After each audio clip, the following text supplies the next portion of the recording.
Bonjour peuple de Dieu, comment vous allez? Si ça va bien, Dieu merci. Aujourd'hui, je vais vous parler de Jésus-Christ de Nazareth. Je vais vous parler de la foi en Jésus. Quelle est la foi? La foi est une ferme assurance des choses qu'on espère et une démonstration de celles qu'on ne voit pas. La Bible nous dit que la foi est une ferme assurance des choses qu'on espère et une démonstration de celles qu'on ne voit pas. Et, mes amis, la Bible dit que même si tu as une foi comme un grain de sénévé, ça veut dire même un petit grain de sel, tu peux dire à cette montagne, déplace-toi, et cette montagne va se déplacer. Hein? Seulement si tu as la foi en Dieu, si tu as Jésus-Christ de Nazareth dans ta vie.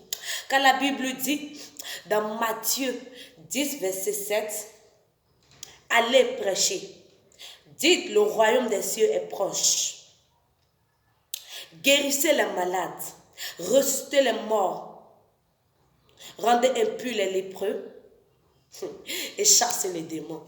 Et avec la foi en Jésus, tu peux guérir les malades, tu peux ressusciter les morts. Avec Jésus-Christ de Nazareth. Tu n'es pas obligé d'attendre un homme de Dieu qui va quitter jusqu'à Abraham à côté pour venir, pour te guérir, ou bien pour venir, pour dire ton problème, pour rentrer dans ta vie, pour venir. Non, en Jésus, car tu as la parole de Dieu avec toi à la maison, qui est la Bible et la foi. Avec la foi, tu peux guérir les malades. Mais la Bible nous dit aussi, dans Luc 10, verset 19, voici, je vous ai donné le pouvoir de marcher sur les serpents, sur les scorpions et toutes forces de l'ennemi, et rien ne pourra vous nuire.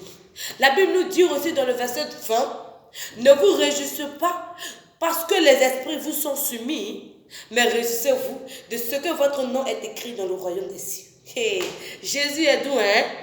Ça veut dire, ne te réjouis pas parce que tu as guéri un malade. Tu peux guérir un malade, mais tu ne vas pas être un enfant de Dieu. Tu peux guérir, tu peux ressusciter un mort, mais tu ne vas pas être un vrai serviteur de Christ. Mais réjouis-toi parce que ton nom est écrit dans le royaume des cieux. Amen. Hey, Jésus, hein? Jésus est doux, hein, mes amis? Hey. C'est comme ça, tu peux guérir les malades. Mais ne sois pas content, ne te réjouis pas parce que tu as guéri un malade, parce que tu as ressuscité un mort, mais réjouis-toi parce que tu as Jésus-Christ dans ta vie. Réjouis-toi parce que ton nom est écrit dans le royaume des cieux. Non, Jésus est doux. La Bible nous dit aussi dans Philippiens 4, versets 6 à 7. Ne vous inquiétez de rien, mais en toutes choses. Faites connaître vos supplications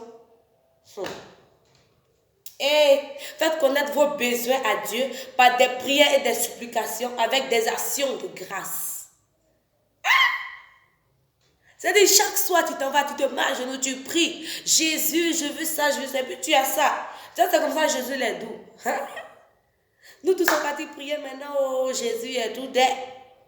La Bible nous dit, dans Philippiens 4, verset 7, et la paix de Dieu, qui surpasse toute intelligence, gardera vos cœurs et vos pensées en Jésus-Christ de Nazareth.